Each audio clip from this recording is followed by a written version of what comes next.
ہم ان افراد کے واقعات بیان کر رہے ہیں جنہوں نے امام زمانہ عجل اللہ تعالی فرج الشریف سے اسی دنیا میں ملاقات کی ہے اور آپ سے فیض یاب ہوئے ہیں۔ علامہ سید مہدی بحر العلوم انتہائی نفیس اور مقدس شخصیت ہیں۔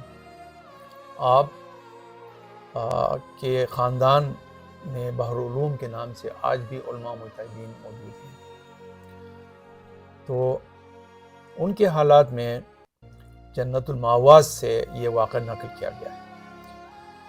علامہ بحر العلوم کے ایک شاگرد ایک خاص، ان کا نام تھا آغائے سلماسی، تو انہوں نے بیان کیا ہے۔ اچھا، ضمناً یہ عرض کریں کہ علامہ سید مہدی بحر العلوم پہلے نجف اشرف میں ہوتے تھے، پہلے کربلا معلیٰ میں ہوتے تھے، پھر نجف اشرف تشریف لائے، اور اس کے بعد وہ کچھ عرصے کے لیے مکہ مکرمہ تشریف لے گئے، لیکن وہاں اپنے اہل و عیال کے ساتھ نہیں تھے۔ آپ کے ساتھ اپنے کچھ شاگرد تھے جیسے مولانا سلماسی وغیرہ، اور آپ وہاں پہ مسجد الحرام میں جو ہے نا اہل سنت کے لیے نماز جماعت بھی پڑھاتے رہے، کیونکہ آپ جب تک مکہ میں تشریف رہے تو آپ نے تقیہ کی زندگی گزاری تھی۔ یہ انہی دنوں کی بات ہے۔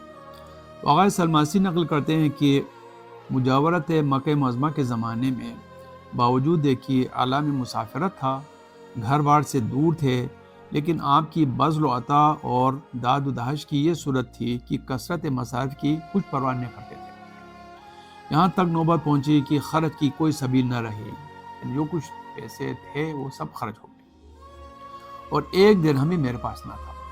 تو لگتا ہے کہ آغائے سلماسی یعنی وہ آغائے عطلہ سید مہدی بحر العلوم کے لیے وزیر خزانہ کا کام کرتے تھے، ان کے سیکریٹری کا کام کرتے تھے۔ میں نے علامہ سے عرض کیا کہ تو آپ نے اس کا کوئی جواب نہیں دیا، اور حسب عادت بعد صبح طواف خانہ کعبہ کے لیے چلے گئے۔ جب واپس تشریف لائے تو میں نے حسب معمول حقہ حاضر کیا۔ اس سے لگتا ہے کہ حضرت عطلہ سید مہدی بحر العلوم حقہ پیتے تھے۔ ان دنوں بہت بڑے علماء کرام بھی حقہ پیتے تھے اور یہ رواج عام تھا۔ یکایک کسی نے دروازہ کھٹکھٹایا، جس پر آپ نہایت بے چینی کے ساتھ اٹھ کھڑے ہوئے اور مجھ سے فرمایا کہ جلدی سے یہاں سے حقہ ہٹاؤ، اور فوراً خود جا کر دروازہ کھولا تو ایک شخص جلیل بحیت اعراب داخل ہوئے، یعنی ایک عام عربوں کے جو دیہاتی عرب ہیں ان کے لباس میں آپ تشریف لائے، لیکن انتہائی جلیل القدر تھے وہ، اور پھر کمرے میں آ کر بیٹھ گئے۔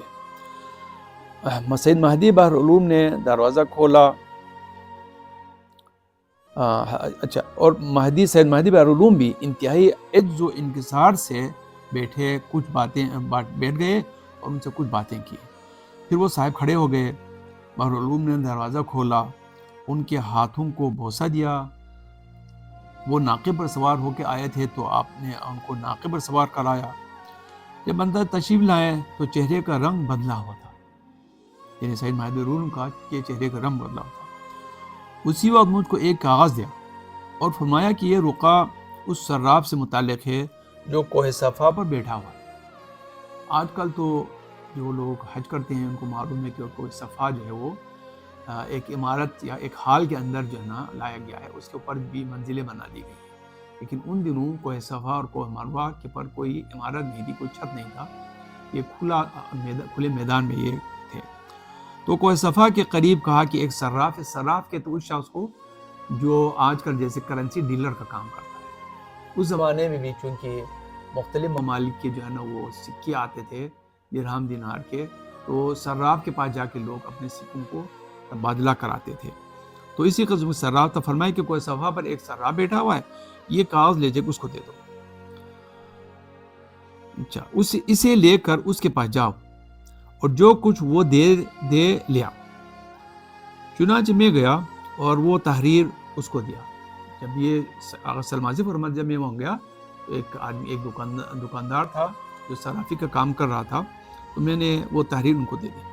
اس نے ہاتھ میں لے کر دیکھا اور تحریر کو چوما اور کہا کہ بار بردار بلا کو لیا۔ تو میں جا کر 4 قلی لے آیا صراف نے وہ ریال جو 5 قران عجمی سے بھی زیادہ ہوتا ہے. اب یہ پرانے اوزان ہے جن کا ہمیں اندازہ نہیں ہے، لیکن وہ آگے بیان کرتے ہیں کہ یہ اتنی مقدار میں تھے کہ 4 مزدور اپنے کندھوں پر اٹھا کر لائے. یعنی وہ 4 مزدوروں کا بوجھ وہ 4 تھیلیوں میں جو ہے نا وہ ریال کے سکے انہوں نے دے دیے. تو وہ میں لے کے آیا اور مکان پر پہنچا دیا. چند روز کے بعد میں صراف سے ملنے کے لیے چلا تاکہ اس کا حال بھی دریافت کروں اور یہ بھی پوچھوں کہ وہ روکا کس کا تھا اور اس نے پیسے کیوں دیے. لیکن جب اس مقام پر پہنچا نہ تو وہ دکان نظر آئی نہ وہ صراف دکھائی دیا. میں نے لوگوں سے جو اس وقت وہاں موجود تھے اس صراف کے متعلق سوال کیا. سب نے کہا کہ ہم نے آج تک یہاں کسی صراف کو نہیں دیکھا. اس کے بعد میں سمجھ گیا کہ یہ سب کچھ اسرار خدا اور الطاف امام زمانہ علیہ السلام ہے.